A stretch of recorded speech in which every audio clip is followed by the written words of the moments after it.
हरियाणा विद्यालय शिक्षा बोर्ड के 11वीं कक्षा के छात्रों का कल इंग्लिश विषय का एग्ज़ाम है और इंग्लिश विषय की तैयारी करवाने के लिए आज मैं आपको इस वीडियो के अंदर दो इंग्लिश विषय के क्वेश्चन पेपर दिखाऊंगा। पहला क्वेश्चन पेपर जो है हरियाणा विद्यालय शिक्षा बोर्ड ने जो पिछले साल एग्ज़ाम लिया था इंग्लिश विषय का 2024 के अंदर, वो क्वेश्चन पेपर दिखाऊंगा, जिससे आपको ये पता चलेगा कि पिछले साल जो क्वेश्चन पेपर आया था उसके अंदर कौन सी एप्लीकेशन आई थी, कौन सा लेटर आया था, रिपोर्ट कौन सी आई थी, एडवर्टाइजमेंट कौन सी आई थी, नोटिस क्या आया था, ग्रामर में कौन कौन से क्वेश्चन आए थे और ग्रामर के जितने भी क्वेश्चन हैं उन सभी के आंसर मैं आपको इस वीडियो के अंदर बताऊंगा। उसके अलावा चैप्टर से कौन कौन से क्वेश्चन आए थे और पैराग्राफ में क्या आया था, ये सारी जानकारी मैं आपको इस वीडियो के अंदर दूंगा। और इसके अलावा जो है एक सैम्पल पेपर भी दिखाऊंगा और उसके ग्रामर के क्वेश्चनों का आंसर भी इस वीडियो के अंदर बताऊँगा। वीडियो अच्छी लगे तो लाइक करें, चैनल को सब्सक्राइब करके ऑल के बटन के ऊपर क्लिक कर ले ताकि जब नेक्स्ट वीडियो अपलोड हो तो उसका नोटिफिकेशन आपको मिल जाए। अब सबसे पहले क्वेश्चन पेपर देखते हैं। जैसा कि आप देख सकते हैं 11वीं कक्षा का क्वेश्चन पेपर है, इंग्लिश विषय का क्वेश्चन पेपर है और इसके अंदर जो क्वेश्चन आए थे वो देखते हैं। सबसे पहले सेक्शन ए के अंदर रीडिंग स्किल में जो है अनसीन पैसेज आएंगे, दो अनसीन पैसेज आएंगे, दोनों में से कोई एक आपको करना होगा। तो ये पहला अनसीन पैसेज है,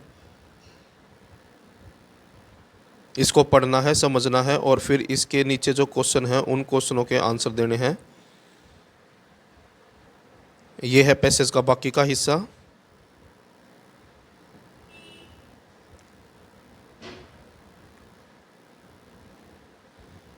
और इसके नीचे ये है क्वेश्चन। 5 क्वेश्चन आएंगे एमसीक्यू वाले और 5 क्वेश्चन आएंगे सब्जेक्टिव। तो पहले क्वेश्चन का आंसर जो है उसके ऊपर मैंने निशान लगा दिया है और दूसरे क्वेश्चन के आंसर के ऊपर भी और इसी तरह से तीसरे क्वेश्चन के आंसर के ऊपर भी। उसके बाद क्वेश्चन नंबर 4 है, क्वेश्चन नंबर 4 का आंसर। उसके बाद है क्वेश्चन नंबर 5। उसके बाद आएंगे सब्जेक्टिव क्वेश्चन। इन सभी क्वेश्चनों के आंसर यानी कि 5 क्वेश्चन आएंगे सब्जेक्टिव, इनके आंसर आपको लिखने होंगे या फिर पैसेज में ढूंढने होंगे। उसके बाद एक अनसीन पैसेज चॉइस में भी आएगा, दोनों में से जो भी आसान लगे वो एक आपको करना है। पैसेज का बाकी का हिस्सा और यहाँ से क्वेश्चन स्टार्ट है। पहले क्वेश्चन का आंसर ऑप्शन बी है, दूसरे क्वेश्चन का आंसर ऑप्शन डी है, तीसरे का आंसर ऑप्शन बी है। उसके बाद है क्वेश्चन नंबर 4, इसका आंसर है ऑप्शन डी और उसके बाद है क्वेश्चन नंबर 5 और उसके बाद है फिर सब्जेक्टिव क्वेश्चन।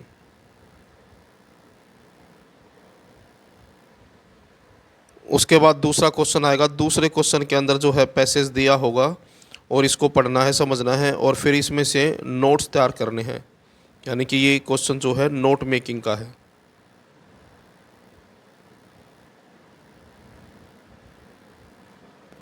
बाकी का पैसेज और इस क्वेश्चन पेपर के ग्रामर के जितने भी क्वेश्चन हैं उनके आंसर मैं आपको इस वीडियो के अंदर करवाऊंगा, यानी कि ग्रामर के क्वेश्चनों की तैयारी करवाऊंगा।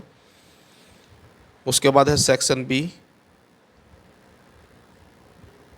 तो इसके अंदर जो है नोटिस आया हुआ है, while morning walk in A park in your neighborhood you found a small plastic bag containing some documents and some cash. Write a notice in about 50 words to be put on the park notice board asking the owner to identify and collect it from you। यानी कि park में घूमने गए थे और आपको एक bag मिला, उसके अंदर पैसे भी हैं और डॉक्यूमेंट भी हैं।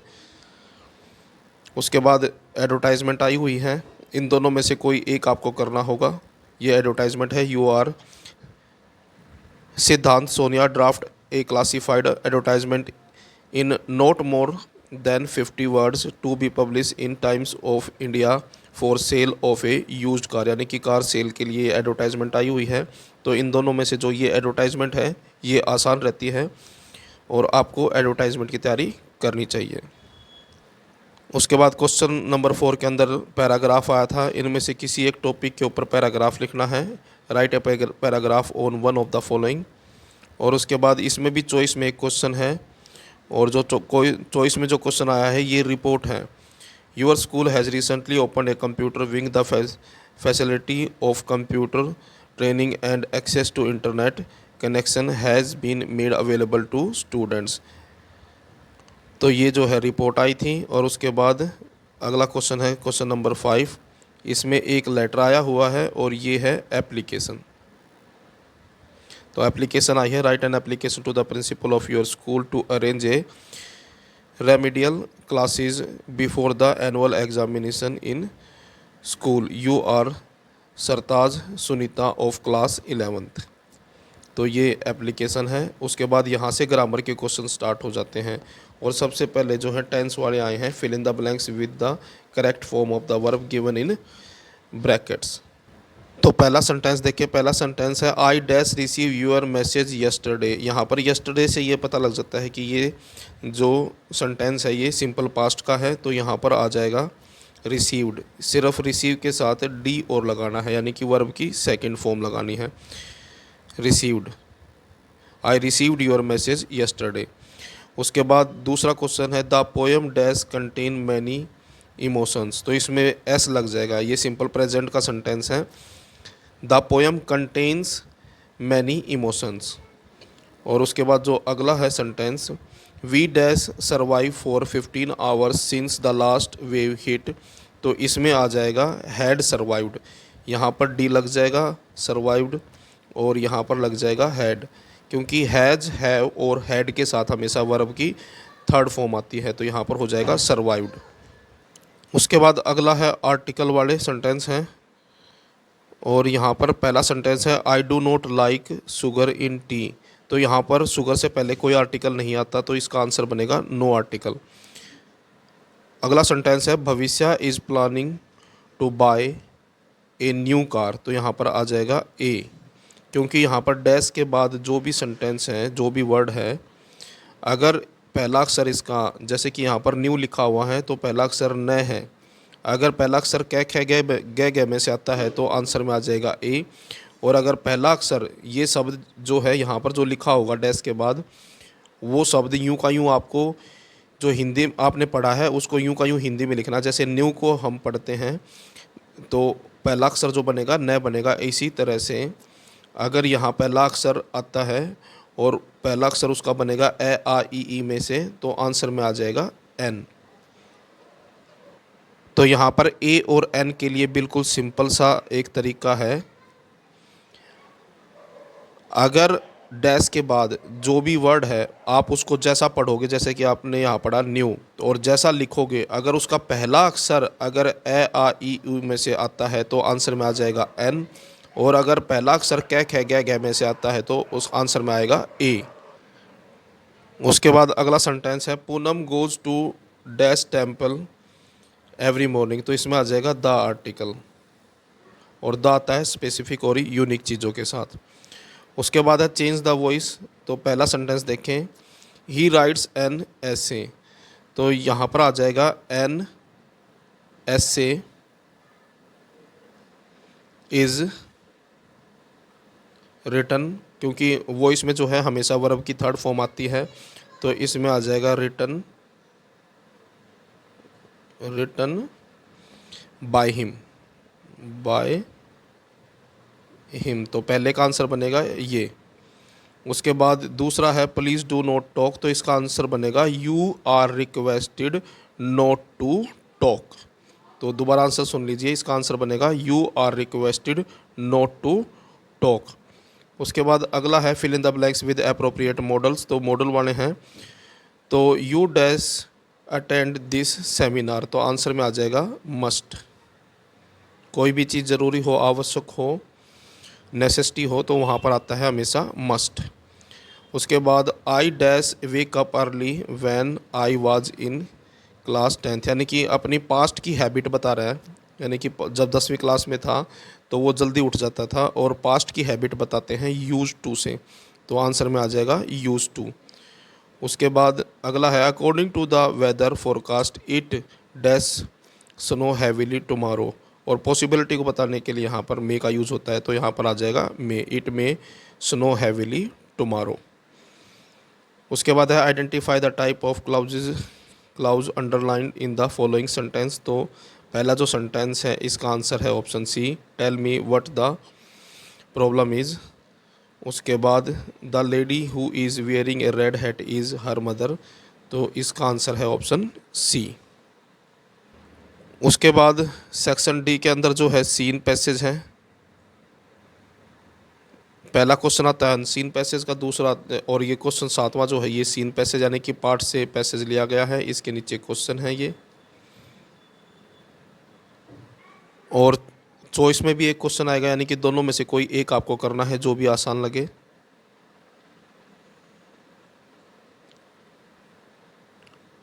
और ये क्वेश्चन आए थे, लॉन्ग आंसर टाइप क्वेश्चन है ये। What image of grand mother emerge from the portrait of A lady, explain. और एक क्वेश्चन चॉइस में भी आएगा, इन दोनों में से कोई एक करना है। Describe the encounter between Gaitonde and Khan Sahab. उसके बाद ये क्वेश्चन नंबर 9 है, और ये क्वेश्चन आए थे आपको पिछले सालों के जो क्वेश्चन पेपर हैं और जो सैम्पल पेपर हैं उनमें जो भी क्वेश्चन आए हैं उनकी तैयारी आपको ज़रूर करनी चाहिए, क्योंकि इनके एग्ज़ाम में रिपीट होने के चांसेस ज़्यादा होते हैं। ये इम्पोर्टेंट क्वेश्चन है। उसके बाद है पोएम से स्टैंजा, तो ये स्टैंजा है, और उसके नीचे क्वेश्चन है। और स्टैंजा में भी आपको चॉइस मिलेगी, 2 स्टैंजा आएंगे पोएम से, तो ये दूसरा स्टैंजा है। उसके बाद है क्वेश्चन नंबर 11, तो ये क्वेश्चन है, इन क्वेश्चनों को ज़रूर रिवाइज करें। उसके बाद सप्लीमेंट्री रीडर स्नैपशॉट से क्वेश्चन है, 5 नंबरों का क्वेश्चन है ये, और चॉइस में भी एक क्वेश्चन है। उसके बाद है क्वेश्चन नंबर 13, 2-2 नंबर के 3 क्वेश्चन आपको करने हैं, टोटल 4 आएंगे। तो ये था आपका प्रीवियस ईयर क्वेश्चन पेपर। अब मैं आपको सैम्पल पेपर दिखाता हूँ और उसके ग्रामर का सॉल्यूशन। ये है आपका दूसरा क्वेश्चन पेपर, जैसा कि आप देख सकते हैं 11वीं कक्षा के लिए है, सेशन 2024 और 25 यानी कि करंट सेशन का क्वेश्चन पेपर है। इंग्लिश विषय का 80 नंबर का पेपर आएगा और 3 घंटे का टाइम मिलेगा आपको क्वेश्चन पेपर के लिए। तो ये सैम्पल पेपर है, इसकी ज़रूर तैयारी करें, यानी कि जो सैम्पल पेपर है और पिछले साल के जो क्वेश्चन पेपर होते हैं इनमें जो क्वेश्चन होते हैं वो इम्पोर्टेंट होते हैं, इसलिए आपको इनकी तैयारी ज़रूर करनी चाहिए। सेक्शन ए के अंदर रीडिंग स्किल में जो है अनसीन पैसेज आएगा, पहला क्वेश्चन जो है, और यहाँ पर फिर से अनसीन पैसेज है। अनसीन पैसेज के अंदर जो है आपको किस तरह से पढ़ना है मैं यहाँ पर आपको बताऊँगा। Mussoorie is home of 13 kinds of lizard, यानी कि मसूरी जो है वो घर है 13 प्रकार की छिपकलियों का। लिजर्ड जो होती हैं, छिपकलियाँ होती हैं, ये जगह का नाम है मसूरी। इज़ होम यानी कि घर है 13 प्रकार की छिपकलियों का। All of which are harmless, harmless का मतलब होता है नुकसान रहित, यानी कि जो नुकसान नहीं पहुंचाती हैं। ऑल ऑफ विच यानी कि इनमें से जो लगभग हैं नुकसान नहीं पहुंचाती है। एंड नॉन वेनोमस यानी कि ये जहरीली भी नहीं है। Like other reptiles lizard are ectothermal और कोल्ड ब्लडेड, यानी कि दूसरे रेप्टाइल की तरह, रेप्टाइल का मतलब होता है सरीसृप, यानी कि दूसरे सरीसृपों की तरह जो लिजर्ड होती हैं यानी कि छिपकलियाँ होती हैं, इनका खून भी जो है ठंडा होता है। एक्टोथर्मल का मतलब होता है ठंडे खून वाले जीव, जिसको कोल्ड ब्लडेड भी बोलते हैं। They are closely related to snake, यानी कि इनका नज़दीकी संबंध है सांपों के साथ, closely related to snake. And some even look and behave just like snake, यानी कि सम यानी कि इनमें से कुछ, इवन लुक यानी कि दिखाई भी देती हैं सांप की तरह, और व्यवहार भी करती है, बिहेव यानी कि व्यवहार भी सांप की तरह करती है, just like snake. Most Mussoorie lizard are long, यानी कि अधिकतर जो मसूरी जो लिजर्ड है वो लंबी होती है। सिलेंडर रेप्टाइल्स होती है यानी कि पतली होती हैं। With scales and long tail, लंबी पूँछ होती है। एंड 4 लेग्स, 4 टांगे होती हैं इनकी। क्लाउज होते हैं यानी कि पंजे होते हैं। देयर टोज यानी कि टो पर। तो इस तरह से आपको पैसेज को पढ़ना है, समझना है और नीचे दिए गए क्वेश्चनों के आंसर देने हैं। अगर मैं आपको पूरा पैसेज समझाता हूँ तो वीडियो काफ़ी बड़ी हो जाएगी, तो यहाँ पर इस तरह से पैसेज को पढ़ना है आपको। और फिर यहाँ पर नीचे इसके क्वेश्चन है, तो पहला क्वेश्चन है ये, चूज़ द इनकरेक्ट स्टेटमेंट, यानी कि इनमें से जो चारों में से जो गलत स्टेटमेंट है वो आपको चुननी होगी। पहले आपको पैसेज पढ़ना होगा, समझना होगा, उसके बाद ही आप आंसर दे पाएंगे। तो पहला जो स्टेटमेंट है इसके अंदर है लिजर्ड आर रेप्टाइल्स, तो ये हमने पढ़ा था अभी कि जो लिजर्ड होती है वो सरीसृप होती हैं, तो ये ट्रू है, हमें इनकरेक्ट ढूंढनी है। दे आर कोल्ड ब्लडेड, हमने अभी पढ़ा था कि लिजर्ड जो होती हैं कोल्ड ब्लडेड भी होती हैं, तो ये भी ट्रू है statement.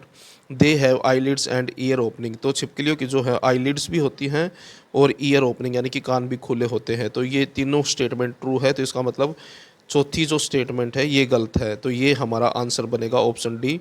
They use their nose to smell their prey, क्योंकि जो छिपकलियाँ होती हैं वो स्मेल करने के लिए जीभ का प्रयोग करती हैं, तो यहाँ पर बताया गया है नोज का यूज़ होता है स्मेल करने के लिए, तो ये स्टेटमेंट गलत है। तो पहले का आंसर ऑप्शन डी है। उसके बाद दूसरा क्वेश्चन है a lizard discard its tails to, discard का मतलब होता है छोड़ देना, यानी कि छिपकलियाँ जो है अपनी पूँछ को छोड़ देती हैं। अगर कोई शिकारी उनके ऊपर अटैक करता है यानी कि उनकी पूँछ को पकड़ लेता है, तो छिपकलियाँ जो है अपनी पूँछ को छोड़ देती हैं। तो इस क्वेश्चन का जो आंसर बनेगा ऑप्शन ए है कन्फ्यूज़ इट्स एनिमी, यानी कि जो छिपकलियाँ हैं वो अपनी पूँछ को इसलिए छोड़ देती हैं ताकि उनका जो शत्रु है एनिमी है वो कन्फ्यूज़ हो जाए विद इट्स स्क्रीमिंग टेल, यानी कि टेल के साथ, और वो भाग जाएं। उसके बाद तीसरा क्वेश्चन है most of the lizard are, तो इसका जो आंसर बनेगा तो वो बनेगा ऑप्शन डी नॉन पॉइजनस, यानी कि हमने अभी पढ़ा था पैसेज के अंदर अधिकतर जो छिपकलियाँ होती हैं वो जहरीली नहीं होती हैं, तो ऑप्शन डी जो है आपका आंसर है। Which of this statement is true about lizard, यानी कि इनमें से कौन सी स्टेटमेंट जो है ट्रू है लिजर्ड के बारे में, तो स्किन ईट, इस क्वेश्चन का जो आंसर है वो ऑप्शन डी बनेगा, वो B.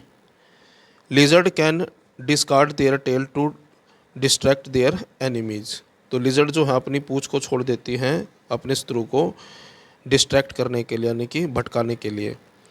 Where do the lizard residing in the forest enjoy sitting in sun, यानी कि जो छिपकलियाँ फॉरेस्ट में यानी कि जंगल में रहती है तो वो सन बात कहाँ पर करती हैं। इन्जॉय सिटिंग इन सन यानी कि सूरज में बैठने का आनंद कहाँ पर लेती हैं, तो इसका आंसर बनेगा option C on falling logs, logs होता है लकड़ी का टुकड़ा, यानी कि गिरे हुए लकड़ी के टुकड़े के ऊपर, यानी कि जो छिपकलियाँ जंगल में रहती है वो गिरे हुए लकड़ी के टुकड़े के ऊपर जो है सनबाथ करती हैं, यानी कि इंजॉय करती हैं सन का। तो उसके बाद अगला क्वेश्चन है क्वेश्चन नंबर 6 है, और क्वेश्चन नंबर 6 से जो है सब्जेक्टिव क्वेश्चन स्टार्ट हो जाते हैं। तो Mussoorie lizard different from snakes as they, यानी कि मसूरी की जो लिजर्ड हैं वो अलग हैं सांपों से, क्योंकि, तो इसका आंसर बनेगा दे हैव लेग्स, यानी कि उनके पैर होते हैं, क्योंकि सांपों के पैर नहीं होते हैं और छिपकलियों के पैर होते हैं। ईयर ओपनिंग होती है, यानी कि सांपों के कान नहीं होते, लेकिन जो छिपकलियाँ होती हैं उनके कान भी होते हैं और वो खुले भी होते हैं, और आईलिड्स यानी कि पलकें भी होती हैं। उसके बाद अगला क्वेश्चन है find the सिनोनियम of finally from the passage, यानी कि जो ये शब्द है फाइनली इसका सिनोनियम ढूंढना है, सेम मीनिंग वर्ड ढूंढना है पैसेज में से, तो इसका आंसर बनेगा अल्टीमेटली। तो इस तरह से आपको आंसर देने हैं क्वेश्चनों के, आप जितना आप खुद करेंगे उतना ही आपके लिए अच्छा है। उसके बाद ये दूसरा अनसीन पैसेज है, जो एमसीक्यू वाले क्वेश्चन है वो उनके आंसर मैं आपको बता दूंगा। उसके बाद पहला क्वेश्चन है ये,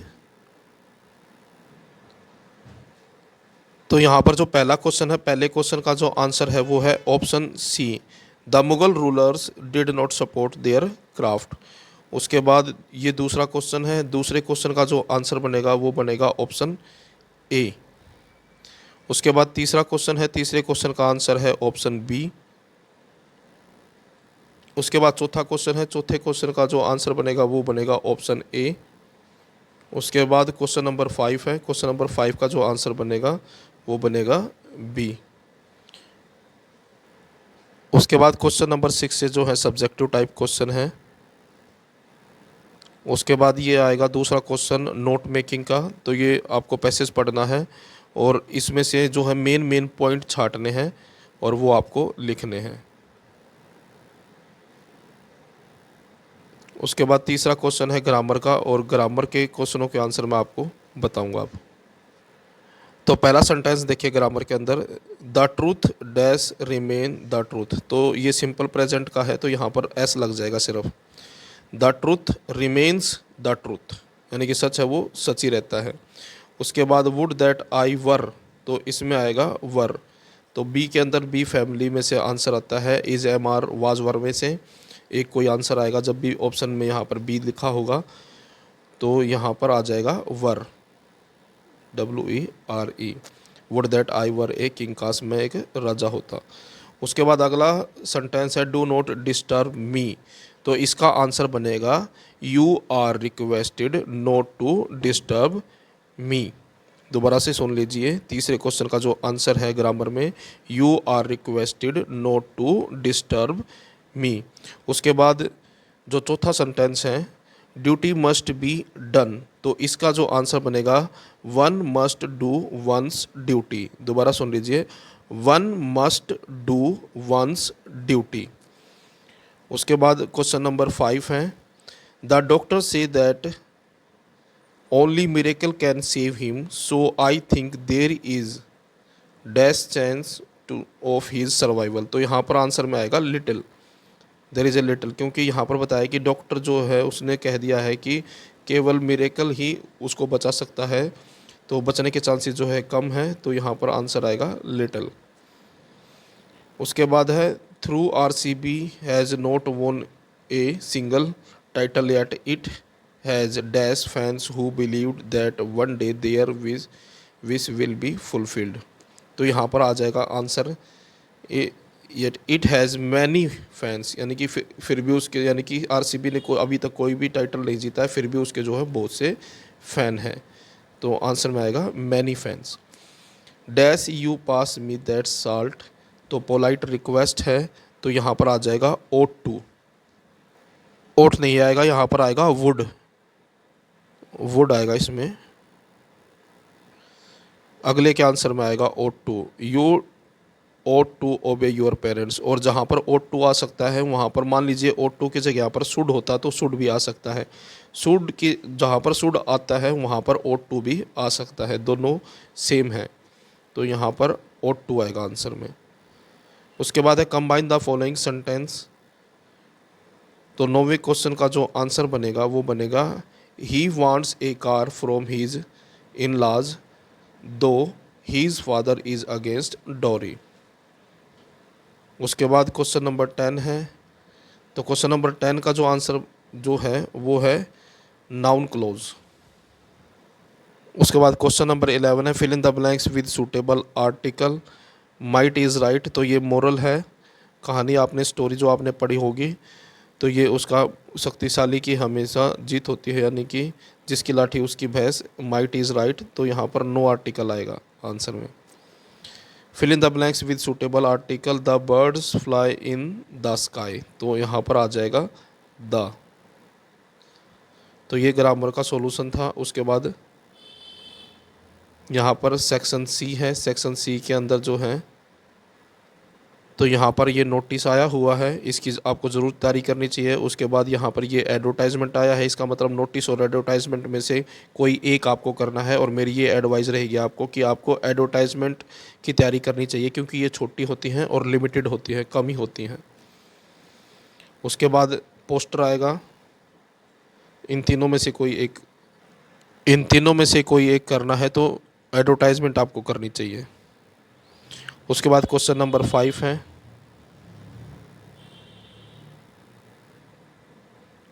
तो यहाँ पर ये जो है एप्लीकेशन आई हुई है, और उसके बाद ये लेटर है।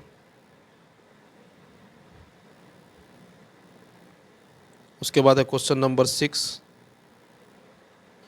तो क्वेश्चन नंबर 6 में जो है रिपोर्ट आई हुई है, और राइट एन आर्टिकल, और आर्टिकल लिखना है the importance of outdoor games में, तो इसमें से जो है आपको रिपोर्ट की तैयारी करनी चाहिए, क्योंकि रिपोर्ट जो है छोटी होती हैं, पैराग्राफ जो है यानी कि आर्टिकल जो है बड़े होते हैं। उसके बाद क्वेश्चन नंबर 7 है, इसमें अनसीन पैसेज वो पोएम से स्टैंजा आएगा, और इसके नीचे क्वेश्चन आएंगे, तो इसके आंसर मैं आपको बता देता हूँ। तो ये स्टैंजा है,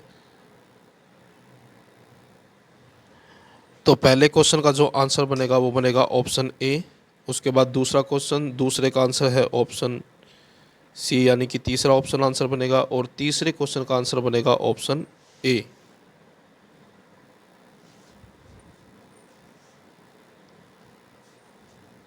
ऑप्शन ए जो है इसका आंसर है। उसके बाद क्वेश्चन नंबर 4 है। क्वेश्चन नंबर 4 का जो आंसर बनेगा वो बनेगा ऑप्शन बी।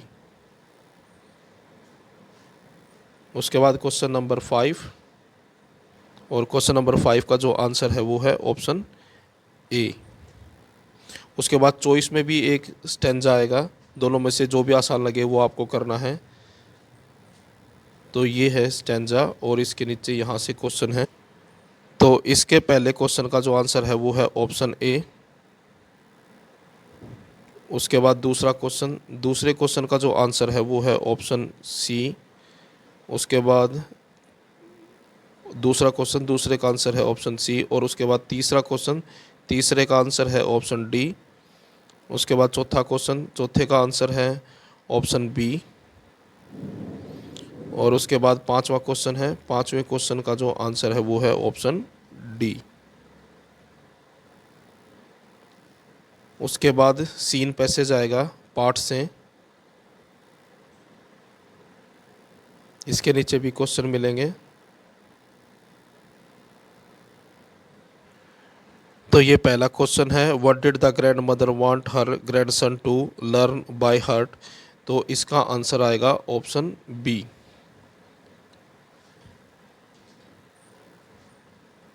पहले का आंसर जो है ऑप्शन सी बनेगा, बी नहीं, ऑप्शन सी है इसका आंसर। मॉर्निंग प्रेयर, यानी कि उसकी दादी माँ चाहती थी कि उसका जो पोता है वो मॉर्निंग प्रेयर याद कर ले। उसके बाद ये दूसरा क्वेश्चन है और दूसरे क्वेश्चन का जो आंसर बनेगा वो है ऑप्शन ए। उसके बाद तीसरा क्वेश्चन है, तीसरे क्वेश्चन का जो आंसर है वो है ऑप्शन ए। उसके बाद चौथा क्वेश्चन है, चौथे क्वेश्चन का जो आंसर बनेगा वो बनेगा ऑप्शन बी। और उसके बाद है पांचवा क्वेश्चन और पांचवें का जो आंसर है वो है ऑप्शन ए।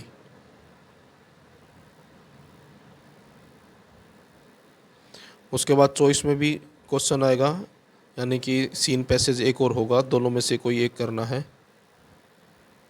तो इस पहला क्वेश्चन है, पहले का आंसर बनेगा ऑप्शन बी, दूसरे का आंसर बनेगा ऑप्शन ए, और तीसरे का आंसर बनेगा ऑप्शन सी, और चौथे का जो आंसर है वो है ऑप्शन ए। उसके बाद पांचवा क्वेश्चन, पांचवें क्वेश्चन का आंसर है ऑप्शन बी। उसके बाद क्वेश्चन नंबर 9 है, दो नंबर वाले क्वेश्चन है, ये टोटल 5 है, इनमें से कोई 4 क्वेश्चन आपको करने हैं। ये सभी क्वेश्चन इंपॉर्टेंट है, इनको पहले रिवाइज करें, यानी कि इनको ज़रूर रिवाइज करें, इनकी तैयारी करें इनकी। क्वेश्चन नंबर 10 है, 3 नंबर वाले 2 क्वेश्चन करने हैं, टोटल 3 क्वेश्चन हैं। उसके बाद है क्वेश्चन नंबर 11, 2 नंबर वाले 3 क्वेश्चन करने हैं। और उसके बाद question number 12 long answer type question है, 5 नंबर वाले क्वेश्चन, 2 क्वेश्चन आएंगे, दोनों में से कोई एक आपको करना होगा। उसके बाद क्वेश्चन नंबर 13, ये भी 5 नंबर का क्वेश्चन है। तो ये था आपका 11वीं कक्षा का क्वेश्चन, इंग्लिश विषय का क्वेश्चन पेपर। वीडियो अच्छी लगे तो लाइक करें, चैनल को सब्सक्राइब करके ऑल के बटन के ऊपर क्लिक कर ले, ताकि जब नेक्स्ट वीडियो अपलोड हो तो उसका नोटिफिकेशन आपको मिल जाए।